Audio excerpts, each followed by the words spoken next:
Good afternoon, everyone. It's Gary from SocrPro, and today I have the honor of having Cory Hanks with us from the College Soccer Pathway. And we're going to be talking about the different things you need to do as a freshman versus a sophomore, junior, and senior in high school if you want to get recruited and play at the next level. So welcome, and if you could tell us just a little bit more about your background and what you're doing for the kids to get into college ball. Sure. Again, my name is Cory Hanks. I'm the founder of CSP. This program really kind of came together because I've now been coaching soccer 20 years. I've had all the little kids all the way up through, kids that are graduating high school. I've coached in college at GW and at George Mason. And over the years, I've really kind of seen different ways to navigate through that pathway of getting recruited to play in college. And there's just so many little steps that a lot of people don't know about that can be so advantageous, again, depending on how old you are, that really can help during that recruitment process. So, we've put this program together kind of with the thought of helping those kids that maybe aren't, in that top 1% that are always getting seen by college coaches. We're really catering our program after everybody else who needs to be proactive, and we're doing our best to kind of help clubs during that process. So our relationship is not only with the players, but also with the clubs, because clubs have a lot on their plate, and being proactive and helping each kid that may have the opportunity to play has been a real difficulty, not only with coaches that I've worked with, but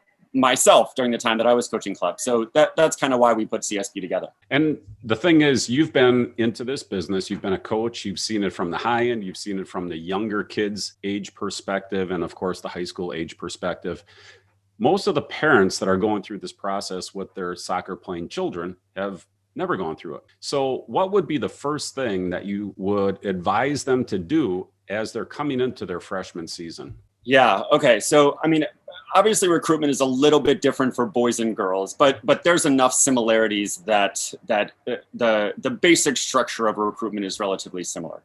If we're solely talking about freshman year, again, unless, especially on the girls' side, you're kind of in that top 1%, you're, in the top 200 players in the country, you really just need to honestly focus on your soccer development. If you're in a good club with good coaching and your coaches are giving you feedback, and you're motivated, you're like that's the primary aspect that will really kind of get you set up for those next steps. As soon as people hit freshman year, they're always like, do I need to start contacting coaches and should I be going to ID camps? And sure, do it for the experience. There's nothing wrong with that, but focus on the soccer side. Do everything that you can to fix your weaknesses, improve your strengths, and all of those things that are necessary to play at the next level. Just make sure you're really focusing on the soccer side, the technical and tactical side, which we help with a lot, just because those kids tend to they lose that evaluation process sometimes when they get older in clubs, and we're trying to help a lot with that, just so kids know exactly where they stand. Yeah, and that's one benefit of going to an ID camp. One, it gets them onto a college campus, so they get to feel what it's like to be on a really nice college campus, maybe build that motivation. The second thing, of course, is the benchmarking of their skills versus other people's skills, because if they're the best player on their team or their club, maybe it's hard to benchmark, and going to an ID camp gives them that opportunity to see what it's like in the rest of the world, the other states coming into that ID camp. Yeah, there's no question about it. When we first started doing this process, we knew that we actually wanted to really keep evaluations as part of the program. And the reason is, and this is me just being blunt and honest, is most clubs stop doing evaluations of their kids at the 12 years old, 13-year-old, 14-year-old. And I kind of get it. It's twofold. It's like, one, you don't want to give a kid a bad evaluation because they may decide to go someplace else. And two, a lot of times when you are giving kid evaluation, it's team oriented. It's not necessarily individual player, because you want the team to be successful, which of course makes sense. You can't fault the clubs, you can't fault the coaches for it, but it's then difficult to really kind of gauge where you are either, at a certain level. Are you on the right path? And as you mentioned, versus other players that you may not be familiar with seeing on a regular basis. Yeah, sometimes we'll get some players coming into soccer labs with a defensive position, and we'll start working on some of the foot skills. And they'll be like, well, I don't really need that because I play defense, so it's not important to me. But it is, because they're going to evaluate you based on your individual skills when you're going to these ID camps and getting evaluated by video, et cetera. All right, well, let's move on. They come into their freshman year and they're focused on their individual skills, trying to make sure their game is as good as it can be and really working on the development to take it into their sophomore year. So what should they start to change and alter when they become a sophomore to position themselves better? Yeah. So once you kind of hit sophomore year, the college, at least, conversation starts becoming a little bit more real. It's not, again, necessarily that you should be reaching out to every single college coach. It's not necessarily that you should be attending every best tournament and spending a whole bunch of money on ID camps quite yet, but it's having that open and honest conversation about where you are as far as a soccer player, where you are as far as grades are concerned, and then start sorting out the colleges that you might be interested in. Again, one of the programs that we have is a very, very detailed initiation process, which is asking kids a whole bunch of questions that have nothing to do with soccer. It's, do you want to go to a school that has a big football program? Do you want to be in a classroom that has 200 kids and you're just a number? So all of those questions are very, very important to cater to the kid's individual personality. So, of course, with continuing to focus on your soccer skills and absolutely always keeping your grades up, starting to have that conversation about just what you're looking for as an individual, when you're potentially thinking about playing at the next level. So we've also formulated a program on the girls' side right now that's called our Big Sisters program, which is we hook the girls up that are part of our program with an actual player who's playing in college.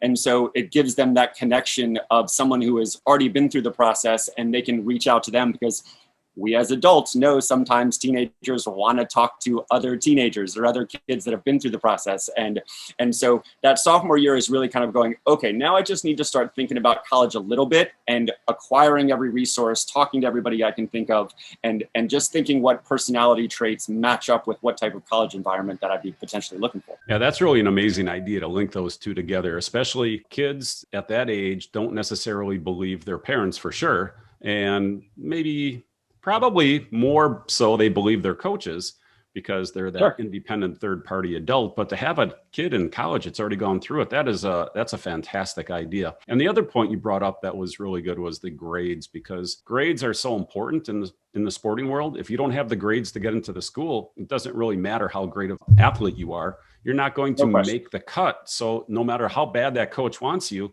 it's out of his hands. Yeah, one of the things that I've got was just a very cool experience the last maybe 5 or 6 years. I was coaching at FC Virginia before this. I had an amazing experience with them, great staff, great group of kids. And what I found incredibly interesting was being smart and working hard had become cool. and that's actually great, spending time on schoolwork, doing class sessions. We'd go on tournaments and kids would actually be doing their homework. And that was such a interesting transition, to say the least, from some of the environments that I've been in the past. But focusing on your soccer skills, keeping those grades up, making sure you have the right focus for what your desires are, like you said, and then, starting to consider that college soccer, that college process, those college environments for what you're looking for is incredibly important that year. Yeah, personally, I find that a lot of the soccer kids are very high GPA kids. I don't know why, but this sport does seem to bring in a high GPA group. So, all right. So we've gone through the freshman year, we've gone through the sophomore year, and now we're coming into our junior year, which is a pretty important year, I would assume. So it's kind of on the girls' side, it's a little bit of the tail end of the sophomore year. And on the boys' side, it's pretty heavy during the junior year. So there is some overlap, but they basically kind of gauge that, and the recruitment guidelines are set up based on a lot of girls physically mature by the time they're freshmen and sophomores. Sometimes boys don't have their growth spurt until they're juniors and seniors. So that's why the NCAA rules are a little bit different as far as recruitment is concerned. And that's why boys a lot of times end up getting recruited later. But once you've hit that junior year, this is your big year. There's no question about it. So again, building off of everything we've said, honing in on those skills, making sure the tactical side of things, the mental side of the game is a big preparation. And we have some great people on staff. We have a mindfulness coach. We have a psychologist. We have personal trainers. We actually have a chiropractor. So all of those other things that are keeping you mentally sharp and physically sharp now build into this junior year, where actually being proactive about, am I on the right team, in the right environment that is going to the right tournaments? And am I actively searching out those ID camps that have fit everything else that I've built up until this point? So, you've laid yourself out a path. Am I choosing the right scenario? Have I put myself in the right spot where everything I've been doing for the last 10 years, but even more so specifically the last 2, now I can go out and focus and say, this is where I need to spend my time. These are the schools ID camps I want to go to. These are the tournaments we need to be getting into. So that's a big year as far as communication is concerned. And that's one of the biggest things CSP works on with our clubs, is making sure that kids are communicating at the right time and doing in the right manner. So that's one of the biggest pieces, is now communicating in the right way and making sure that everything you've done up until this point fits with that communication and where you're ending up. All right. So now let's roll into the senior year, and especially for the girls. And I can attest to this personally because my daughter didn't decide that she wanted to play college ball until her second semester junior year. It's almost like a Hail Mary at that point. Very difficult. So what advice would you give the kids that are coming into their senior year and they really aren't committed yet or have any solid prospects? What's the best course of action for them to try to take in order to land that spot on a team? So the answer to this question is a little bit different based on the last year than it would be normally. But COVID has obviously put us into a very weird situation as far as recruiting rules are concerned. That being said, my advice would still be the same. If you have the drive, if you have the desire, if you have taken all the necessary steps to kind of play at that next level, there is a college program out there for you, without a doubt. And one of the reasons why, again, we built CSP was we've seen some, and no offense to them, but some not so amazing soccer players go off and play in college because they knew how to navigate the pathway. They knew how to do the communication. They either had help from, a coach or a club like us, or they had parents that had another sibling that had been through the process, and good for them. That's a great way to get there. But I've also seen some kids that have a great soccer background that have no idea how to navigate the pathway, and they're the ones that miss out as a result. So the advice to the kids in their senior year is, there is a program out there for you.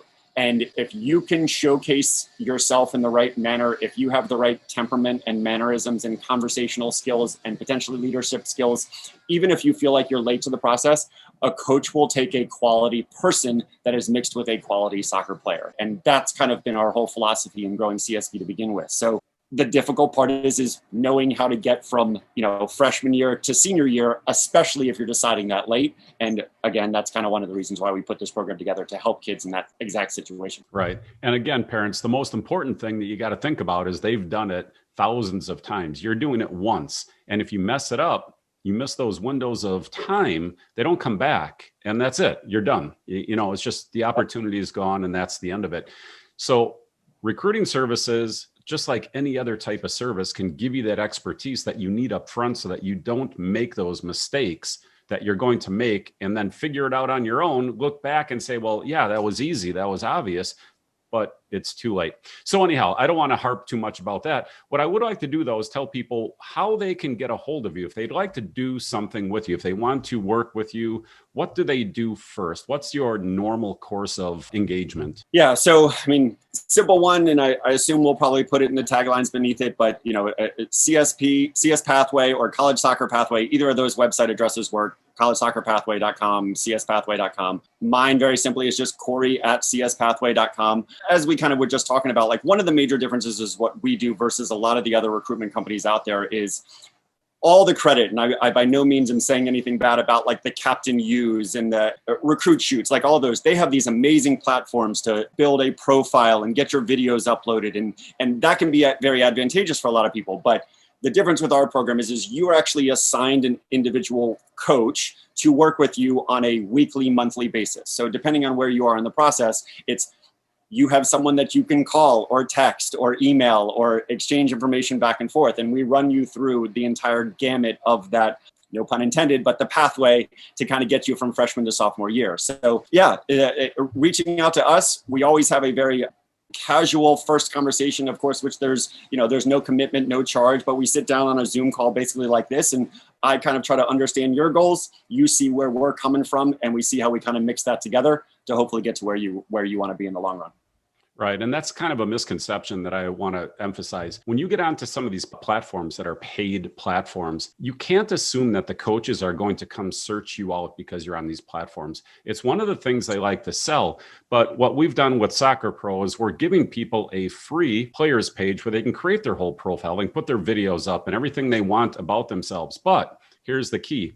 We also will tell you that you will never get recruited by a college coach off of SocrPro. It's not going to happen. It's like looking for a needle in a haystack. But what you do with those is you send the link proactively to college coaches. Don't expect them to come back to you. And again, these are things that CSP will help you with. They'll guide you. They'll show you the best approach to do all those things and help you get in front of those coaches so that your ID camps are more valuable. They're expensive. They take a lot of time. So you have to extract value from them. And if you're like me, you look at it like a vacation, but that's a different story. The one thing that I'll just simply add to that is, I've said this to the club directors that I've worked with and the clubs that we've partnered with. They unfortunately have to nod along every time I make this statement, but like even the clubs that are doing a good job helping with college recruitment aren't doing a good job of helping with college recruitment. And the only reason the main reason I mean that is that they have this reputation as a club where college coaches are going to come watch the kids play.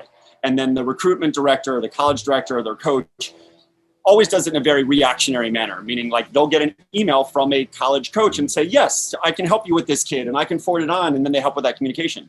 But what has been done on the front side to make sure that that school actually fits you as an individual? And that's the major difference. And that's why we've been working with clubs and kids, because we want to start the process in a manner that, sure, you're going to get a college coach that calls you, but who's to say that that's the right environment for you? Maybe you can go off and play soccer there, but obviously that's proving if you can play soccer there, you can probably play soccer at a whole bunch of different places. And we just want to make sure you pick the right one as opposed to the right one kind of picking you and it being a little bit undetermined in that sense.